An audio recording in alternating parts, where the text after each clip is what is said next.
Bonjour à tous et bienvenue dans VIP. J'ai le grand plaisir de retrouver une comédienne populaire que le grand public a découvert sur TF1. Elle a incarné alors une femme d'honneur, une série qui s'est terminée il y a quelques années maintenant. Corinne Touzet est revenue à ses premières amours au théâtre et je suis heureuse de la retrouver. Et 7 ans après sa première venue dans VIP, Corinne Touzet, bonjour. Bonjour. Le temps passe et ne vous touche pas, Corinne Touzet? Si. Je vous assure que non.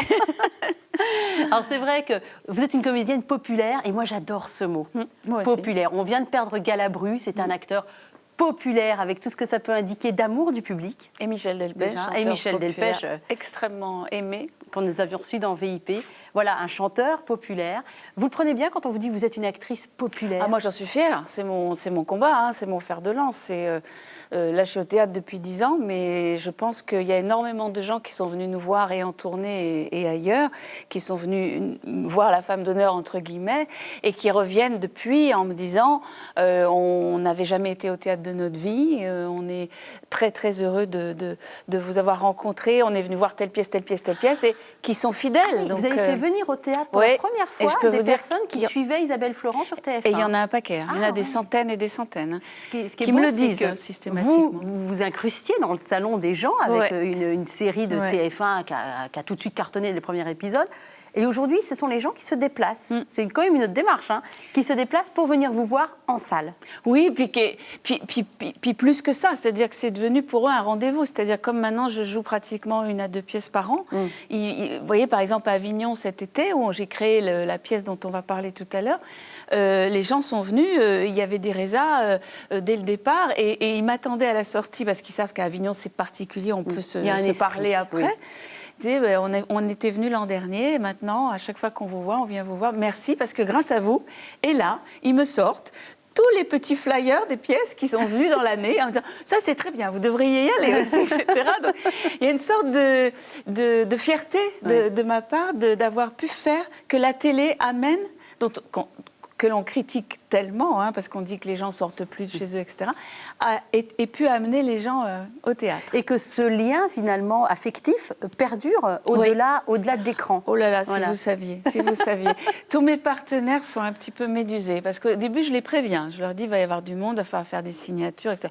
Oui, on a l'habitude. Oui, d'accord.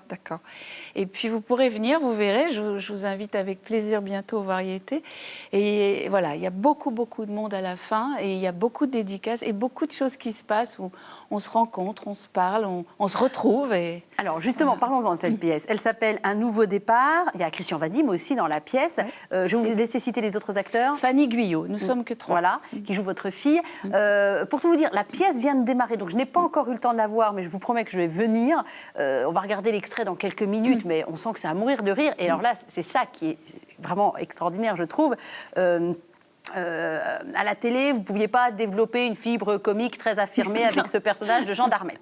Mais sur scène, d'ailleurs vous venez de la scène à la base, on découvre une Corinne Touzet avec du tempérament, de la force. Vous aviez déjà un personnage comme ça, mais une fibre humoristique. Là, vous incarnez une grande bourgeoise qui recueille un SDF, ni plus ni moins. Et rien que dans les extraits, on se dit, tiens, on va les regarder, comme ça on en parle après.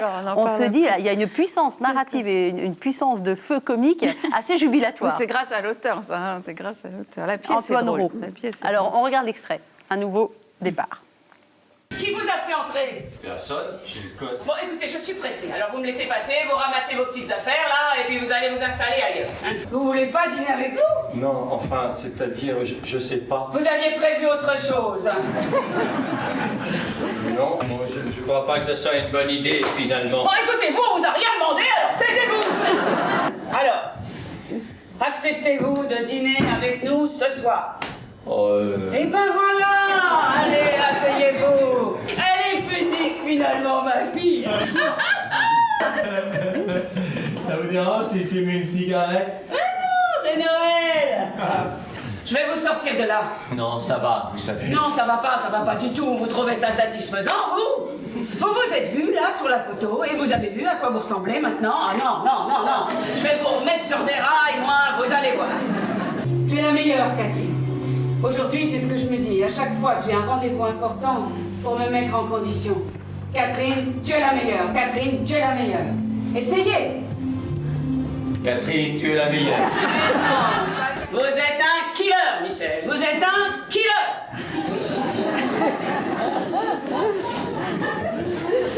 Et qu'est-ce que vous faites? Je me regarde dans la glace. Vous avez mal? Non, j'ai pas mal. Où ça? Là. Mettez les mains sur la table. C'est-à-dire que vous me chatouillez, là. Bon, ben c'est bon, j'ai plus mal, Michel, merci. Bravo, il est excellent, Vadim aussi. Hein. Il est formidable. Les gens le découvrent dans cette pièce. Il n'a jamais incarné un personnage comme ça. Et ce que je tiens à dire par rapport, pour rebondir sur ce que vous disiez juste avant, c'est que j'ai jamais pu incarner une femme pareille jusqu'à présent. Et je me régale. C'est-à-dire que le metteur en scène, on a répété pas mal avant de démarrer aux Variétés parce que le théâtre est immense et qu'on avait très peur parce qu'on a joué à Avignon dans un tout petit théâtre. Et il me disait, pense à De Funès. Christophe Lidon, je tiens à le préciser, voilà, comme le metteur en scène, comme une référence. Et quand il me disait De Funès, j'étais complètement catastrophée. Je me dis, mais qu'est-ce qu'il me raconte? Je ne vais pas me mettre à faire des grimaces et tout. Mais pas du tout. C'est-à-dire qu'en fait, elle est insupportable. Quand vous regardez La Folie des grandeurs, oui. Montand, il est beau, il est magique, il est complètement craquant, etc. Et De Funès, il est insupportable. Et en fait, Catherine, le personnage que j'incarne, elle sait toujours tout. Elle sait tout. Elle veut diriger tout le monde, sa fille, le SDF, elle veut qu'il aille au chômage, qu'il touche le RSA, elle veut lui trouver du travail. Mais là, elle ne lui a pas demandé s'il avait envie. Il n'a pas envie. Donc lui, il a envie de vivre comme il a décidé, etc. Elle le loge, elle le rhabille, elle l'emmène chez le coiffeur. Beaucoup de femmes peuvent se reconnaître dans ce portrait quand même. Mais voilà, c'est pour ça que j'adore ce personnage. Il est très moderne. En fait, Antoine Rau, il a écrit une comédie extrêmement moderne qui peut arriver à tout le monde. C'est-à-dire que ce SDF, au départ, elle l'invite à dîner parce qu'elle a pitié, parce que c'est le soir de Noël. Elle se dit, mon Dieu, pour faire plaisir à sa fille. Et puis, il va rester. Et là, elle va vouloir, comme toujours, décider de tout. Etc.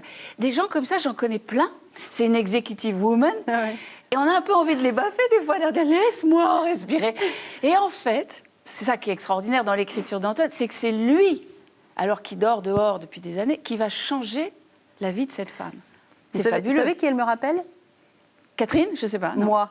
Allez-y, donnez-moi des baffes. Allez-y, Corinne Touzet, ce sera un honneur. Non, mais c'est des gens qui s'en sont sortis. Je pense qu'en fait, et c'est ce que j'ai trouvé, moi, avec Christophe Lidon comme trajet, je trouve ça très intéressant, elle a souffert. Elle a divorcé, elle vit maintenant seule avec sa fille qu'elle élève toute seule, c'est dur. Et elle bosse, et elle connaît rien d'autre. Et finalement, je pense qu'elle s'est surprotégée, voyez, avec ses vérités qu'elle assène à tout le monde. C'est un volontarisme, on sent. Hein. Et pour avoir discuté avec des femmes en pagaille, parce qu'il y a beaucoup de femmes dans mon public que je connais bien, et elles comprennent, et elles ont vécu ça, et ça les touche, parce qu'elles m'ont dit, mais on n'a pas le choix.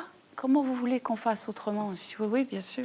C'est normal. Ce qui est drôle, c'est que moi, je me souviens, quand vous étiez venu dans VIP en 2007, et merci de votre fidélité, on avait eu une discussion très touchante sur le fait que vous aviez appris, grâce à ce personnage d'Isabelle Florent à la télé, à avoir de la force, que c'était quelque chose que vous aviez en vous, que vous n'aviez pas pu déployer jusqu'ici. J'ai une autorité naturelle. Voilà. Mais et alors là, ça ressort. Je suis fragile. Mais alors là, ça ressort.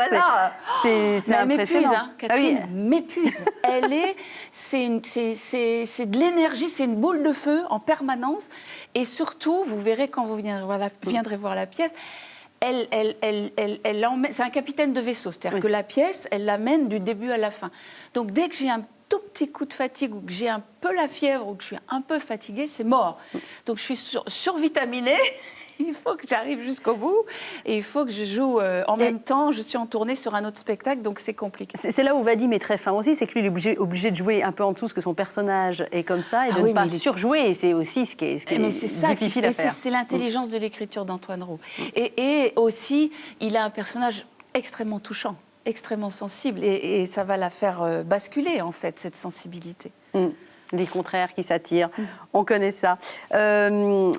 Est-ce que vous continuez de douter de tout? Je me souviens que vous aviez dit cette phrase d'entrée de jeu, je continue de douter de tout, je doute de moi. Pourtant, vous avez une formidable carrière de comédienne. Ouais. Ça fait quoi, plus de 30 ans que ça dure maintenant? Ouais. Le public vous adore, vous êtes productrice, notamment de cette pièce, mais pas que.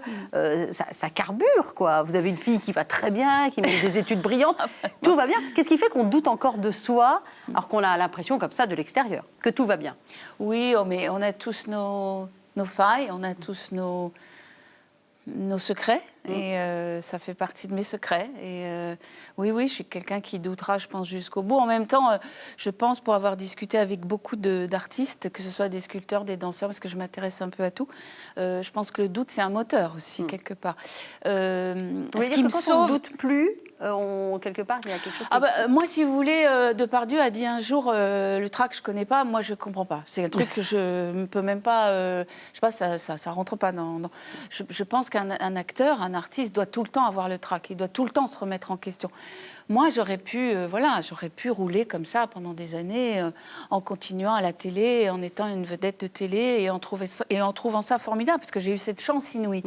Il a fallu à un moment donné que je me mette en danger. Je l'ai cherché, le danger. Hein. Je me suis mis des coups de pied aux fesses. Il a fallu... c'était pas évident. Mais en même temps, c'est rebondir, mais c'est aussi se remettre en question pour apprendre des choses sur soi, pour rencontrer d'autres personnes, pour se mettre en danger, mais aller encore plus loin que là où on était. Donc, cette énergie-là me sauve. Par contre, l'inquiétude, l'angoisse, c'est ma croix. C'est ma croix. Je suis quelqu'un qui dort très peu, je suis quelqu'un qui cogite tout le temps, qui doute de tout et de moi-même, bien sûr, en particulier. Est-ce que vous pouvez dire à nos téléspectateurs qui est Choubou ou Boutchou, au choix? Choubou, c'est mon clown. C'est le clown que j'ai inventé avec l'aide d'Yves Quignot, qui était mon maître dans l'art du clown, parce que le clown est un art.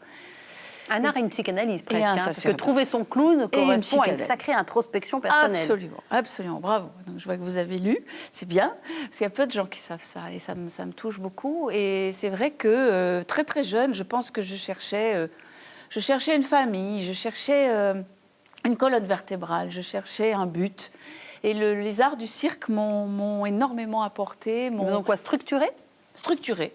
Oui, parce que déjà, il a fallu que je travaille mon corps. Quand on est adolescent, on aime tout sauf son corps.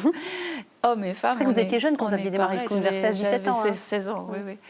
Et puis, je ne savais pas du tout ce que je voulais faire. Je ne voulais pas être comédienne. Moi, je n'ai jamais eu la vocation. C'est arrivé dans ma vie par hasard. Donc, par contre, le cirque était une passion. J'avais une admiration pour les gens qui faisaient ça et j'y allais tout le temps. Et quand j'ai rencontré Yves Quignot, ça a été une rencontre qui dépassait mon amour du cirque. Ça a été une rencontre analytique. Un maître, en fait. Oui. Et donc, on a travaillé 2-3 ans ensemble. Et puis après, effectivement, j'ai volé de mes propres ailes. Mais ça a été, je pense, le début d'une démarche. Alors, quand on choisit son nom de clown, qui a changé au départ, c'était Boutchou. C'était vous, Boutchou. C'était une toute petite chose recroquevillée qui ne demandait qu'à se déployer. En fait, Boutchou, elle était, il ou elle, parce que bon, ça n'avait pas d'importance. Elle avait toujours des grands yeux écarquillés comme ça sur le monde, et elle était toujours admirative. Elle était toujours heureuse. En fait, un de mes héros, moi, c'est le Petit Prince. Je veux dire, il me quitte pas. Il est là, il est toujours dans mon sac à main. Le dessin animé, j'ai tout vu, tout lu, tout relu aussi. Ce qui est magnifique dans le Petit Prince, ce qui est magnifique dans Saint-Exupéry, c'est qu'on peut le relire toute sa vie, et que toute sa vie, on va découvrir qu'il a des significations différentes ou autres que celles qu'on avait lues 20 ans avant. En fonction de ce qu'on a vécu aussi. Fascinant. C'est fascinant. Vous vous rendez compte de la force de l'écriture de cette personne et de cette histoire. Vous le lisez à 5 ans, vous le lisez à 7 ans, vous le lisez à 50 ballets, là vous dites « Waouh, la claque !» Parce que vous allez y mettre des mots différents. Il y a des mots cachés derrière les mots. Et en fait, ce clown, il a quelque chose du Petit Prince au départ. Sauf que Boutchou, il se cassait toujours la binette. C'est très maladroit. Mais il tombait tout le temps, il se cognait dans les portes. Et donc, j'avais été obligée de faire beaucoup d'activités acrobatiques et d'assouplissement et de travail Et je suis cassée de partout parce que je suis beaucoup tombée. Donc j'ai beaucoup de douleurs maintenant. Je suis obligée de faire attention et de prendre une nourriture en conséquence et de soigner ça en permanence parce que j'ai fait beaucoup de bêtises dans ma carrière. Et néanmoins, je dis toujours à tous les gamins qui m'écrivent et à qui je réponds, même si je prends un peu de temps, le travail amène le travail. C'est-à-dire que tout ce que j'ai appris dans un chapiteau me sert encore aujourd'hui. Pourquoi ? Parce que dans un chapiteau ou sous un chapiteau, on vous dit toujours, quoi qu'il arrive, tu continues. C'est-à-dire, il y a des gens qui rentrent, il y a des gens qui sortent, ça boit, ça mange, ça... Sous chapiteau, il y a tout le temps du bruit. Il y a la soufflerie du chauffage, pendant que vous êtes là, il y a quelqu'un qui est là-haut. Ça vous oblige à vous oublier. Ouais. Et c'est pas mal d'arriver à s'oublier quand on joue.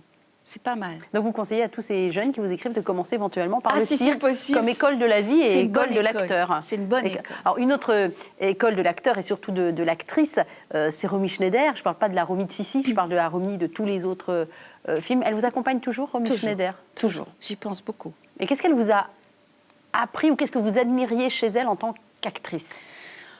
Ça va être difficile d'en parler aussi vite, mais pour essayer d'être concise, je dirais que Romy Schneider était une femme qui pouvait tout jouer, c'est-à-dire qu'elle pouvait nous faire rire et nous faire pleurer. Ça, c'est le postulat de départ. Il y avait malgré tout toujours...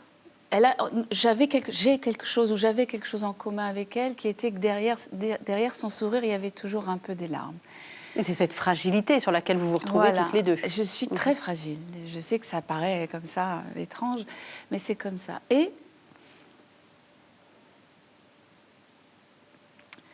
elle avait une grâce absolument incroyable. Je parle absolument pas de moi quand je parle de ça. Vraiment surtout pas. Elle me fascinait. J'ai une admiration sans borne, c'est-à-dire que j'adorais même la regarder marcher. Dans un film, sauter, elle a beaucoup fait marcher sur les trottoirs, sous la pluie.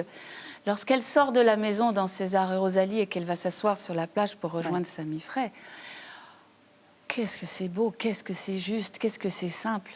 Il y a une voix aussi. On a Romy Schneider. l'impression, en fait, qu'elle incarne toutes les femmes. Vous voyez? Et ça, c'est un de mes fers de lance. De pouvoir incarner toutes les femmes en une. Et sa voix était très, très reconnaissable. Pas juste à cause de l'accent, hein, bien sûr, à cause de l'accent, mais pas uniquement. Elle avait une voix... une voix magnifique. Et puis après, il y a la compassion pour la souffrance de cette maman, pour cette trajectoire incroyable, c'est-à-dire d'être si jeune, tomber amoureuse d'Alain Delon et le perdre, le retrouver 5 ans après. La plus grande histoire d'amour de leur vie, je pense à tous les deux. En tout cas, c'est ce qu'il dit, lui. Oui. Et puis ce parcours, après, ces films, enfin voilà. L'admiration et puis le respect. Le respect, oui. Moi, je suis impressionnée par le nombre d'actrices qui citent Romy Schneider C'est comme vrai la référence. Oui. Ah oui, vous êtes... je ne sais pas si les autres en parlent aussi bien, mais vous êtes assez nombreuses à la mettre au firmament. Je me demande si le grand public penserait immédiatement à Romy Schneider, alors qu'on l'adore tous. Hein. Mais je crois que vous voyez chez elle... Peut-être c'est notre génération aussi. Hein. Peut-être que les jeunes d'aujourd'hui seraient plus portés à parler de quelqu'un d'autre. Et peut-être que les quarantenaires ne sont pas touchés aussi par elle, je ne sais pas. Puis il y en a plein d'autres. Hein. Moi, je vous parlerai d'Ava Gardner de la même façon. Je vous parlerai de Grace Kelly aussi. Je connais très très bien. Ce sont des femmes qui m'ont portée par leur courage, par leur volonté, par leur charisme, par le choix aussi Elles ont incarné des femmes hallucinantes. Si vous regardez Mogambo ou la comtesse aux pieds nus, bon, là je vais parler chinois à la jeune génération, mais c'est pas grave. Pourquoi la journée particulière? Je suis en tournée actuellement dans toute la France en parallèle des variétés. La journée particulière, Sophia Loren, Marcello Mastroianni.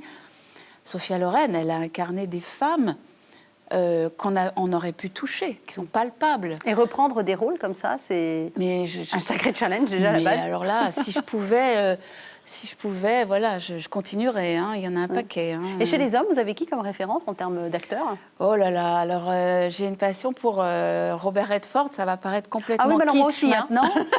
Mais je pense qu'on a toute une passion pour Robert Redford. Parce que en fait, la génération maintenant doit avoir l'image d'un Robert Redford qui a 80 ballets.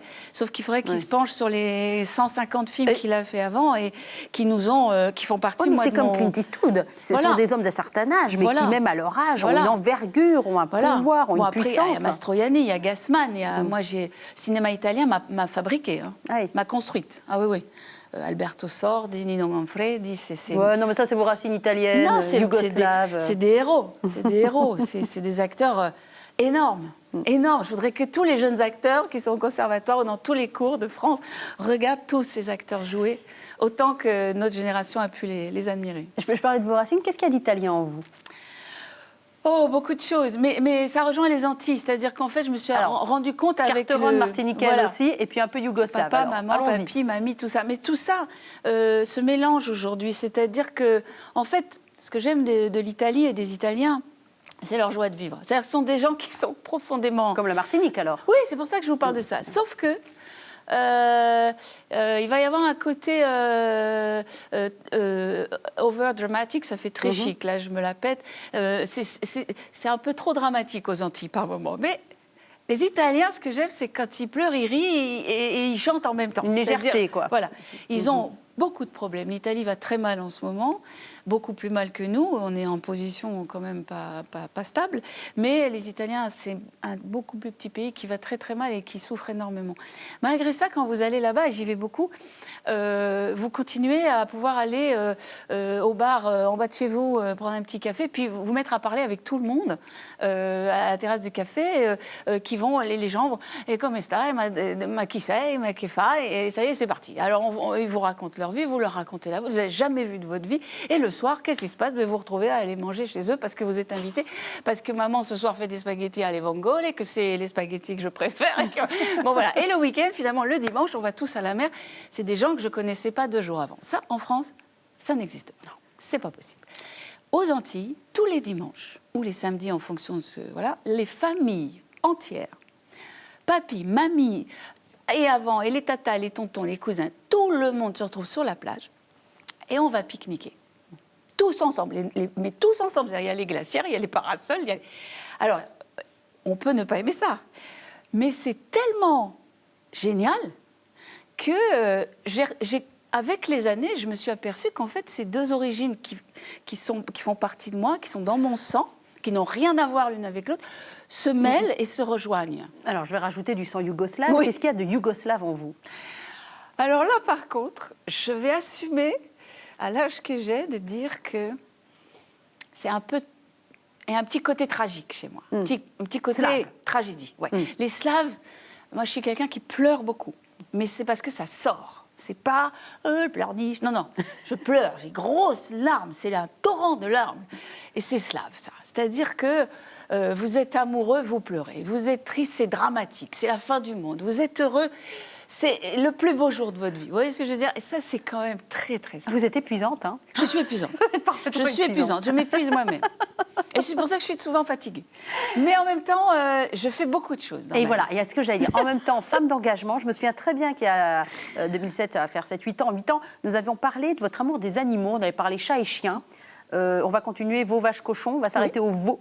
Et vous avez un engagement actuellement auprès des veaux. On va peut-être l'expliquer un peu mieux. Non, que c'est ce que pas auprès des veaux. C'est-à-dire qu'en je le fait, fais. bon, je suis devenue végétarienne. Parce que ma fille est devenue végétarienne avant moi. Bon, ça, c'est le début de l'histoire. Après, je suis contactée, comme tous les gens connus, par énormément d'associations. Mais en ce moment, je me bats pour que n'ouvre jamais ce qui s'appelle, entre guillemets, la ferme des 1000 veaux, comme la ferme des 1000 vaches. Et qui est un endroit ignoble qui doit s'ouvrir à Guéret, dans la Creuse, enfin sur le plateau des 1000 vaches dans le Limousin.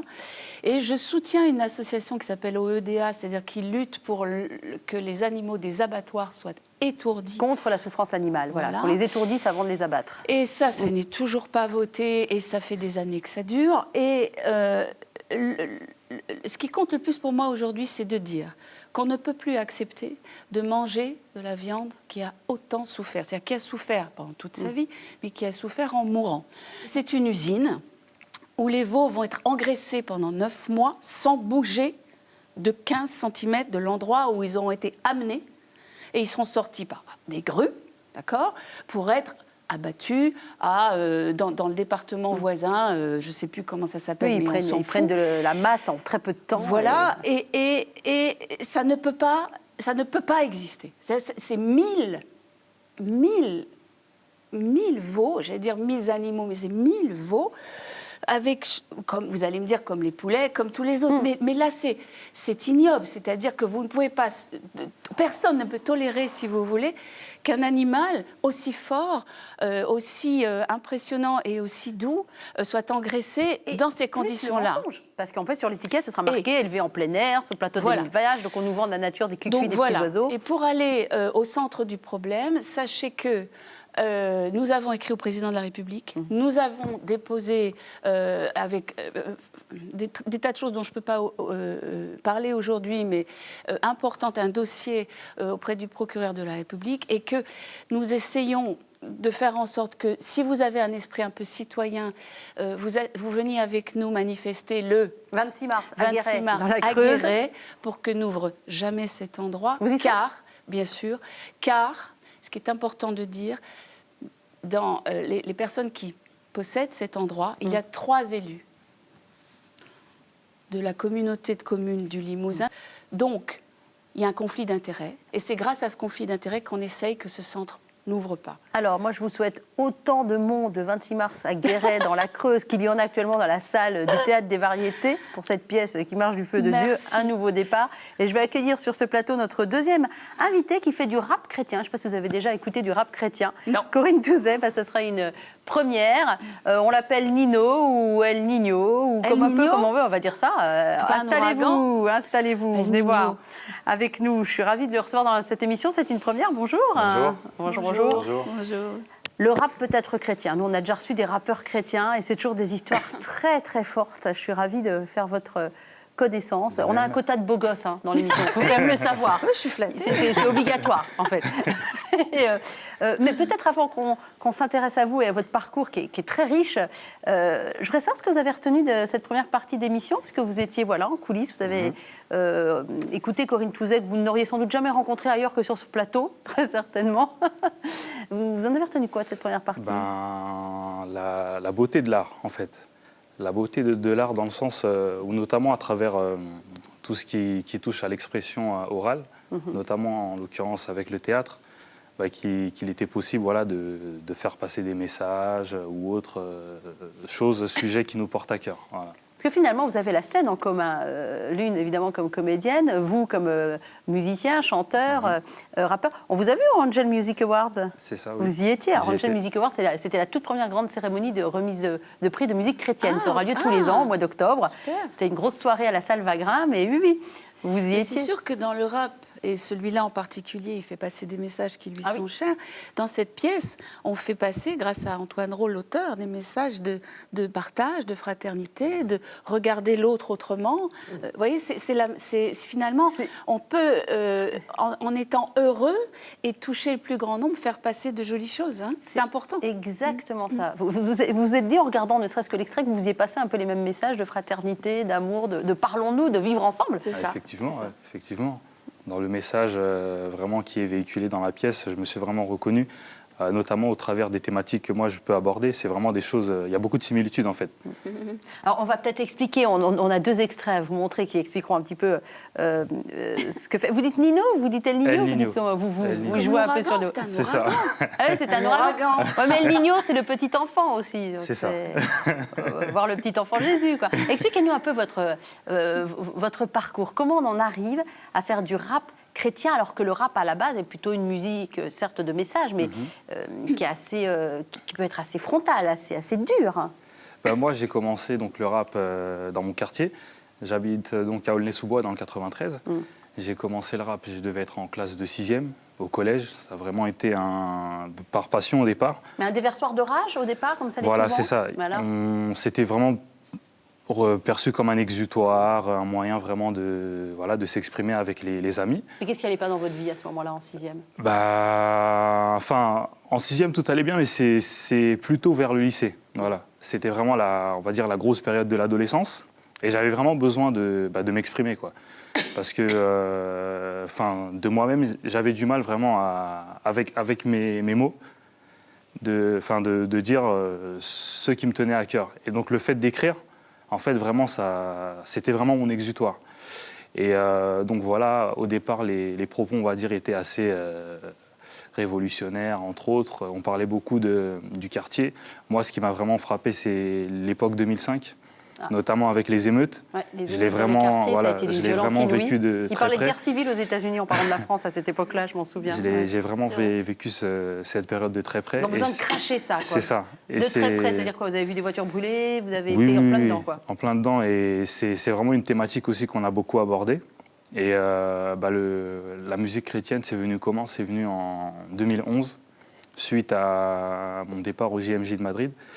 Et en fait, voilà, lorsque je suis revenu, j'ai eu envie en fait d'utiliser ce support-là pour pouvoir parler tout simplement de l'amour de Dieu.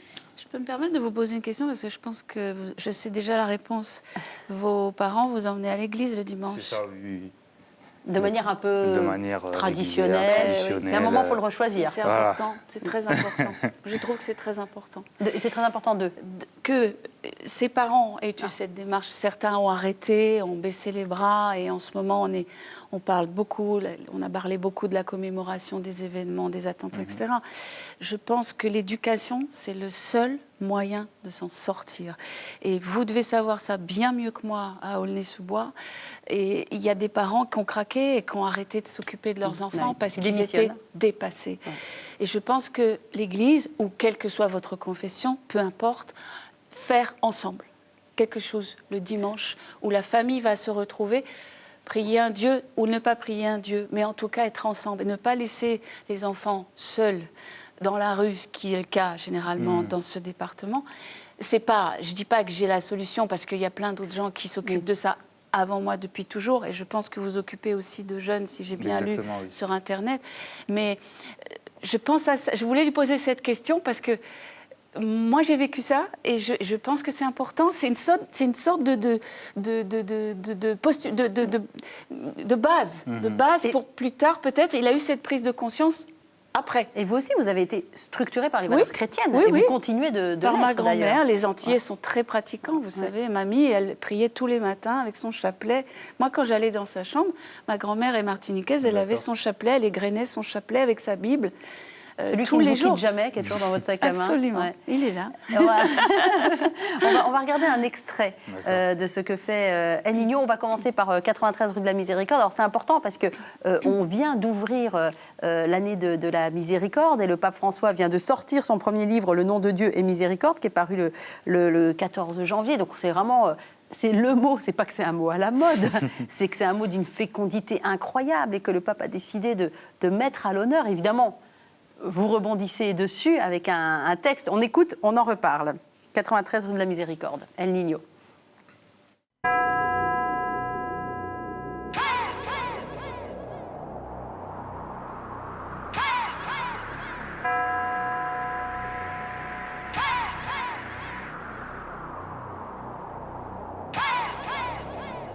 Heureux les miséricordieux, heureux les miséricordieux. La miséricorde des mathématiques. Sur le beat, moi je suis trop technique. Je rappe le Seigneur de manière explosive. À la pénitence, ok frérot, je t'invite. Mon RAP, ta foi dynamise. L'amour de Dieu, lui seul fortifie. Sur cette pierre, je bâtirai mon église. Dieu reste la seule lumière, même en temps d'éclipse. Si j'avance avec le cœur, c'est que Jésus me guide dans un océan d'amour. Aujourd'hui je navigue, je fais du RAP à la cause du Christ. El Niño Cantique qui a toujours du style. Jésus Seigneur, toi seul est mon moteur. Ta miséricorde sur nous devient splendeur. Dieu nous pardonne dans le péché comme dans l'erreur. Être à tes côtés aujourd'hui fait mon bonheur. Miséricorde, on change la donne. Pour s'en sortir à Golgotha, on se la donne. Touquet et El Niño, les bullshit, on les grenades altérophiles du Christ. Dieu c'est ma force, priez Jésus. Mon seul fétiche, implore le Seigneur, c'est ce que maman m'a dit. Sani à Cracovie, des soldats du Christ, mon diocèse mobilise pour les JMJ. Ma propre foi, je suis l'acteur. En 16e, El Niño prie le Seigneur. Heureux à la miséricorde. Je nous accorde son pardon en toutes circonstances. Jeunesse du monde, élève-toi. Le Seigneur t'appelle à l'amour et la paix. Les livres saints, toujours comme seul repère. La prière, notre école, Dieu notre maître. Dire, heureux les miséricordieux, heureux les miséricordieux. Mon œuvre est miséricordieux, mon œuvre est miséricordieux. Ma jeunesse est miséricordieuse, ma jeunesse est miséricordieuse. Tout mon peuple miséricordieux, tout mon peuple miséricordieux. Alors pendant le clip, Corinne Touzet était en train de frapper El Niño. Je crois que je vous ai perdu tous les deux. On est vraiment dans les codes. Mais pourquoi vous frappez? Non, je peux pas. Attendez. Ah, vous ne peux pouvez pas dire, très bien, c'est entre vous, ils ont déjà des secrets, ils se connaissent depuis 5 minutes. On est vraiment dans tous les codes du rap, hein, aussi au niveau du flow, au niveau de l'image, au niveau du look, vous êtes hyper looké. C'est important, alors clairement, je ne pense pas qu'on est le public, Corinne et moi, pour ce genre de musique, mais là, vous devez toucher un sacré nombre de gamins ou de jeunes adultes, pas que du 9-3, évidemment, tous ceux qui s'intéressent à cette musique. Vous avez des retours par rapport à la fois les codes du rap et puis le fond qui est très catho au final? Par rapport au code du rap, voilà, justement, j'ai essayé de proposer quelque chose vraiment qui se réfère vraiment à ce qui se fait actuellement, justement pour pas qu'il y ait, entre guillemets, un décalage entre vraiment ce qui se fait dans le rap et ma musique. Voilà, ma musique, elle véhicule le message de Dieu. Mais justement, comme je disais tout à l'heure à Corinne, rester dans les codes du rap, c'est comme de glisser un espèce de petit subterfuge pour attirer justement les jeunes et après justement glisser ce message-là. Voilà, pour vraiment, c'est ma manière à moi d'attirer le public et pour pouvoir évangéliser à ma manière. Parce que je ne sais pas si vous avez entendu, Corinne, que vous étiez en train de le frapper, mais il se passe des choses en plateau. Mais il y a une phrase à un moment qui dit « Mon diocèse va à Cracovie au JMJ ». Bon, c'est mieux dit que ça, hein, et le flow est meilleur. Mais voilà, grosso modo, c'est l'invitation du diocèse pour les JMJ. Exactement, c'est qui votre évêque? C'est le père Pascal Delannoy. D'accord, il vous suit à fond? Oui, il est derrière moi. Il faut le faire rapper. C'est un jeune ou pas? Ouais, c'est un jeune. Ouais, non, je sais pas, ça aurait pu être... C'est un jeune. Ouais. Alors parlez-nous de Golgotha. Alors Golgotha Musique, c'est une association qui a été créée en 2012. Voilà, on est donc sur Aulnay-sous-Bois, dans le quartier de la Rose des Vents, au 3000. Cette association, donc, on l'a créée avec deux autres éducateurs. Donc Alphonse qui m'accompagne tout le temps. Et un ami à moi aussi qui s'appelle Kaba, voilà. Donc on l'a créé pour pouvoir justement proposer un suivi au niveau des jeunes dans les quartiers. Un vrai projet, quoi. Un vrai projet au travers du sport et de l'activité artistique. Et ce projet, en fait, il touche les jeunes chrétiens et les jeunes qui sont de confession autre. En fait, ce qu'on a voulu faire, c'est faire un lien entre l'église et le quartier. Vraiment pour qu'il y ait au-delà des religions, vous voulez dire. Voilà, on reste encore dans ce fameux vivre ensemble, parce que c'est vrai que Corinne Touzet évoquait les toutes récentes commémorations des attentats. Moi, j'étais hallucinée de penser que c'était déjà il y a un an. On a tous l'impression que c'était il y a pas si longtemps que ça. Vous vous sentez en première ligne, là où vous êtes, au 3000, pour essayer de capter aussi ces jeunes-là qui peuvent partir à la dérive rapidement. Vous vous sentez, vous, que vous êtes une pièce maîtresse dans ce processus-là? Parce que nous, on se sent un peu Moi, j'aimerais bien inutile, quoi. détourner votre question et lui demander, pardon, si toutes ces commémorations n'ont pas, dans cette banlieue que vous connaissez par cœur, n'ont pas fait des vagues. C'est-à-dire, est-ce que les gens n'ont pas eu le sentiment que c'était trop, qu'on en parlait trop, et que du coup, on revenait en arrière d'un an et que finalement... ça s'arrêtera jamais, quoi. C'est-à-dire reparler de ce qui fâche, vous voyez, de ce qui sépare les gens des banlieues des autres. Deux questions en une, bon courage. Pardon, Deux questions en une. Je crois que vous comprenez ce que je veux dire. Je ne sais pas si je suis claire. Oui. Par rapport à tout ce qui est commémoration, je veux dire, c'est des faits de société. On vit avec. Et... justement, on essaye d'en parler avec les jeunes, de vraiment mettre des mots justement à ces événements qui ont lieu, pour justement aussi, à notre manière et avec les capacités qu'on a, éviter aussi qu'il puisse y avoir des jeunes qui puissent suivre des routes un peu... Vous vous souvenez qu'il y avait eu des jeunes, en janvier dernier, qui avaient refusé de faire la minute de silence qui était proposée dans les salles de classe. Vous êtes confronté à des jeunes comme ça, avec qui vous avez des discussions de fait peut-être un petit peu dures ou pas? Ça m'arrive, souvent. Ça m'arrive souvent. Après, on est dans un pays de liberté. Mais vous pouvez utiliser votre propre témoignage. Comment la foi vous est... Alors, je ne sais pas si elle vous est retombée dessus ou c'est vous qui vous êtes relevé. Comment vous avez rechoisi finalement cette foi à proprement parler? Comment j'ai choisi cette foi? Justement, tout simplement, j'ai eu envie de dynamiser ma foi. Et pour dynamiser cette foi, ben, pour moi, le rap, c'était vraiment le support. Parce que, au souvenir de tout ce que j'avais pu traverser avant, le rap m'a apporté beaucoup de choses. Et c'est vraiment cet aspect-là dynamique que j'ai vraiment voulu mettre en relation avec ma vie de chrétien. Et sachant que le rap, c'est une musique qui est écoutée beaucoup par les jeunes, pour peut-être proposer un support qui leur correspond, je me suis dit qu'il fallait que j'utilise ça. Mais ce nom Golgotha, c'est une référence qui est finalement assez sombre. Golgotha, pourquoi vous avez choisi ce nom-là ? À travers la mort du Christ, c'est un peu une renaissance pour nous. Et mais moi, quand je regarde ma vie avant et ma vie après, j'ai comme vécu une espèce de renaissance. Une conversion, on appelle ça une reconversion, voilà. Une reconversion, une renaissance. Et voilà, c'est pour ça que pour moi, ça prend tout son sens, quoi. J'aimerais bien que Corinne vous frappe de nouveau, donc on va passer le deuxième extrait. Non mais on a de la violence en nous les femmes. On va passer le deuxième extrait qui finalement reprend en musique ce qu'on est en train de dire, c'est Dieu dans la cité. Je ne sais pas si vous parlez spécifiquement du Dieu des chrétiens ou du Dieu. C'est vraiment universel. Universel. On essaye de mettre en avant toutes les religions et de montrer une unité.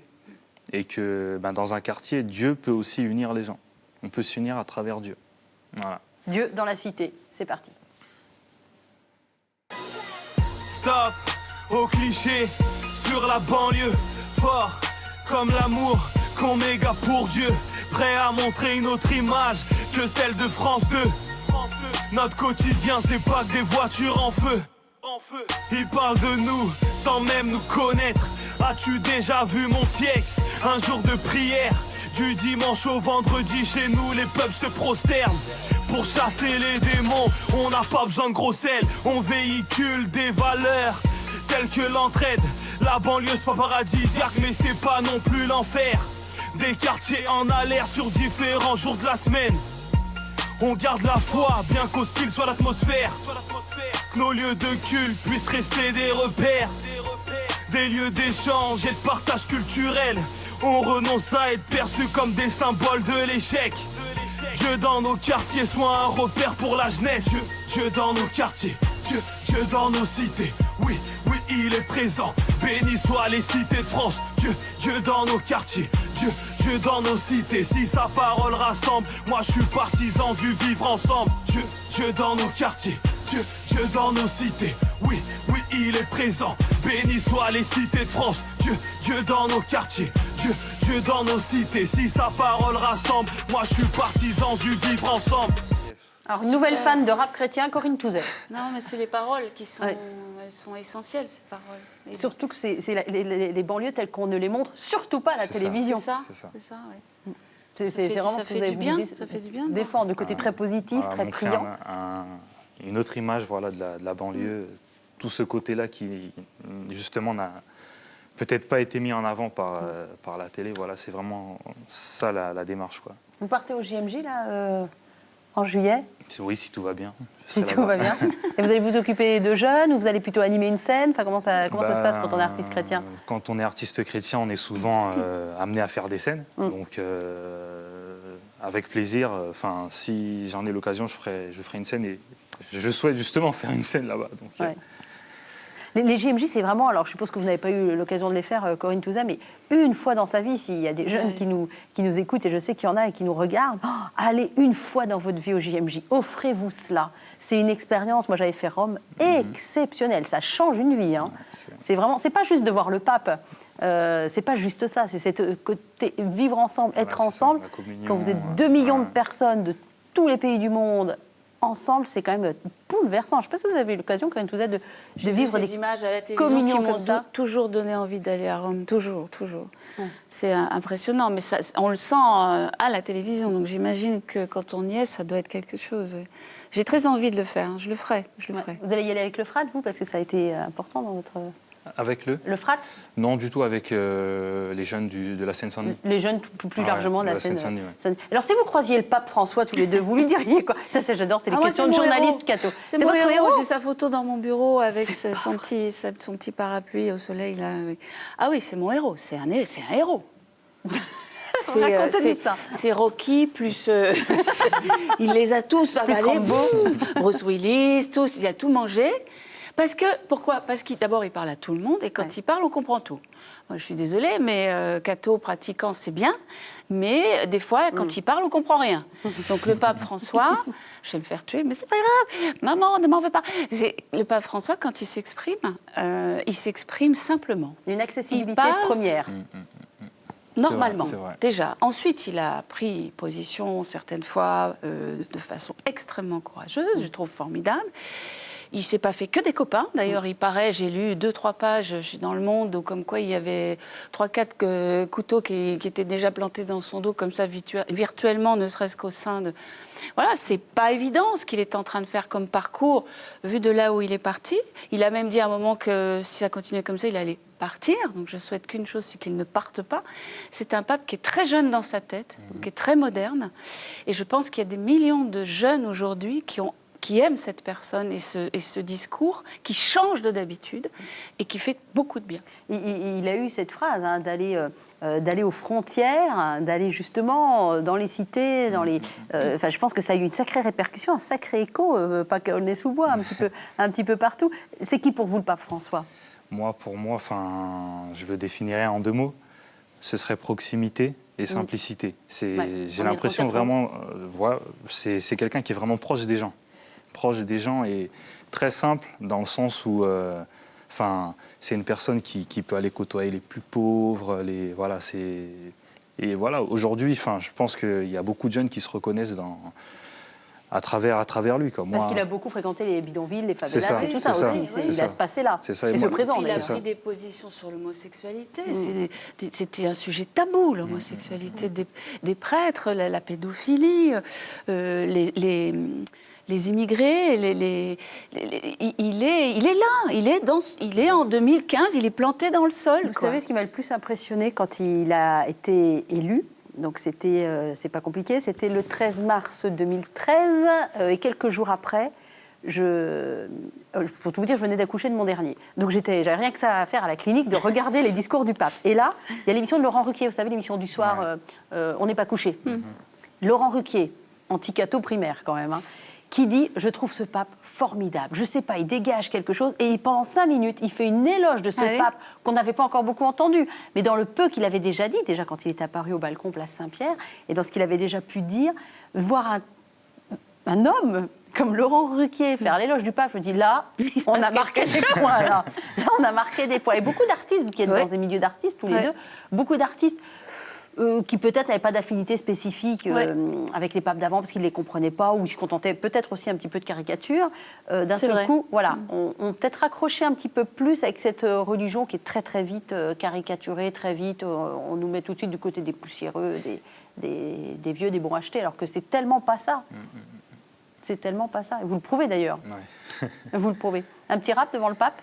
Ah, avec plaisir, franchement, si j'en ai l'occasion, avec plaisir. Alors vous savez, je pose toujours une question très difficile aux invités, je m'en veux parce que je ne les préviens jamais avant. Je leur demande à chacun de se poser, alors Corinne a déjà pas mal démarré, de se poser une question l'un à l'autre. Si vous deviez poser une question à Corinne Touzé, ou un conseil peut-être, qu'est-ce que vous auriez envie de lui demander, El Niño? Une question. Tout simplement, qu'est-ce qui vous a poussé justement à faire de l'art? Voilà, faire... Ah oui, parce que c'est vrai qu'elle n'a pas raconté. Bah oui, parce que vous êtes passé du clown à je rêvais pas de ce métier, et puis au final on vous retrouve... Non, parce qu'il y a des acteurs qui, vous savez, ils vous disent j'ai toujours voulu faire ça. C'était une vocation, quel que vous soit non. Le métier d'ailleurs. Moi pas du tout, non. Mais moi c'est une rencontre en fait avec un prof de français qui a déboulé au lycée, je crois que c'était en première, et qui a ouvert un club théâtre. D'accord. Qui a voulu monter une comédie en un acte de Molière qui s'appelle La jalousie du barbouillé. Et en fait, aucun des garçons de la classe n'a voulu jouer le rôle rôle, du barbouillet. D'accord. Et je suis incapable de vous dire pourquoi j'ai dit oui. Je suis incapable de vous dire ce qui m'a pris, parce que je ne m'en souviens pas. J'ai joué ce vieux monsieur de 81 balais avec une verrue sur le nez. Je n'avais jamais fait ça de ma vie. En fait, il y a eu 2 choses. La première, c'est que j'ai appris mon texte à la vitesse de l'éclair. Je me suis dit, tiens, c'est bizarre. J'y arrive. Ça va vite. Et après, c'est le plaisir que j'en ai retiré, qui a été une révolution dans ma tête. D'accord. Donc, c'est né comme ça. Là, c'était une révélation. Là aussi. Ce plaisir, je ne l'avais jamais éprouvé avant. J'étais très, très jeune. Et comment, Donc, tout à l'heure, vous avez eu la gentillesse de nous raconter comment vous aviez choisi votre nom de clown, et ça dit beaucoup de vous. Comment on choisit son nom de rappeur? Comment moi, ça a été très simple. Hein. Mon vrai prénom, c'est Nino. Et du coup, El Niño, pourquoi? Pour faire le lien avec l'enfant Jésus, tout simplement. Ah, bah voilà, on y revient. Ah, L'enfant El Jésus. Niño, l'enfant. Joli. Voilà, justement. L'enfant Jésus qui est comme une tempête dans nos vies.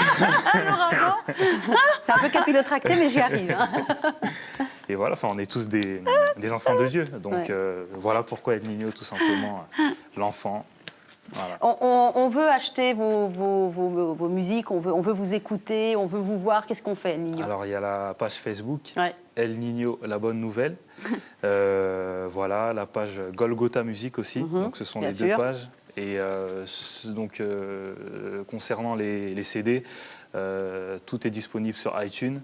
Donc, El Niño, la bonne nouvelle, 93 rue de la Miséricorde.